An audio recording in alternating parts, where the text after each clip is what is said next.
que es así como se denomina a la práctica de recibir consejos y adivinar en función del comportamiento y cómo se distribuían las aves, es algo relativamente antiguo.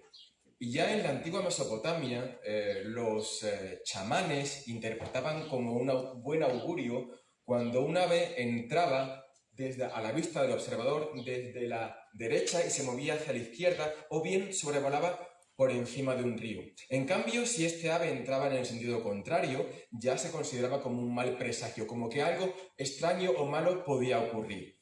Y los hititas tenían a expertos considerados augures, considerados chamanes, para poder predecir el futuro.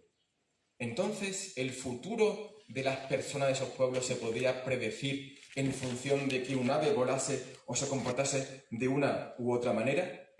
Justo antes de entrar en batalla, de pronto soltaban esa ave que tenían enjaulada, sobrevolaba por encima de las tropas, los soldados creían que era un buen augurio y eso los hacía envalentonarse frente a la siguiente batalla.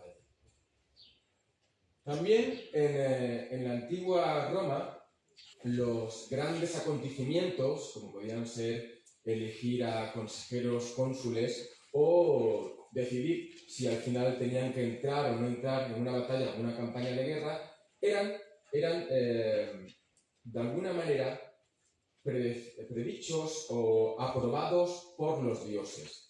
¿Y quién mejor que las aves de traer ese mensaje desde el cielo para los generales, para los emperadores, si podían o no podían, o era una buena idea formar parte o comenzar una campaña militar? De hecho, el nombre augur significa el que mira a las aves, y leían e interpretaban los signos que éstas les traían. Recientemente se ha hecho un estudio donde se ha visto que casi 500 especies de aves son consideradas por más de 100 culturas de las poblaciones humanas a lo largo del mundo. Por tanto, al observar, al escuchar, al mirar atentamente a las aves, lo que hacen, lo que cantan, podemos predecir nuestro futuro, desde cuándo viene la primavera y las golondrinas nos anuncian la llegada de la primavera, o qué nos puede pasar con las enfermedades. Y miren, les quería contar otra cuestión histórica. Plutarco, en el siglo I de nuestra era, escribió en sus Vidas Paralelas que cuando Alejandro Magno volvía de conquistar la India y estaba entrando en las puertas de Babilonia, observaron que los cuervos volaban de manera extraña por encima de ellos y algunos yacían muertos a sus pies. Rápidamente, esta señal fue tomada por los augures, por los chamanes, como un mal presagio, como que algo malo iba a ocurrir. Y curiosamente, una semana después, el emperador macedonio muere aquejado de encefalitis.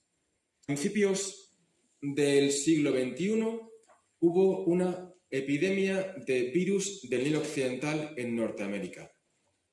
Y los propios médicos y encargados del sistema sanitario de los Estados Unidos dijeron a los médicos rurales, a los veterinarios, a la población: señores, si ustedes ven cuervos muertos en la carretera o en sus campos, pónganse en alerta porque dentro de una semana o dos van a aparecer casos de virus del Nilo Occidental en personas.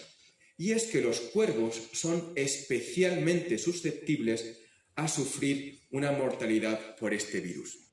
También describíamos en 56 poblaciones del mundo donde este gorrión común, tan frecuente en todos nuestros campos y ciudades, es una especie invasora en todo el mundo. En los últimos 200 años este gorrión ha sido capaz de invadir todos los continentes excepto la Antártica.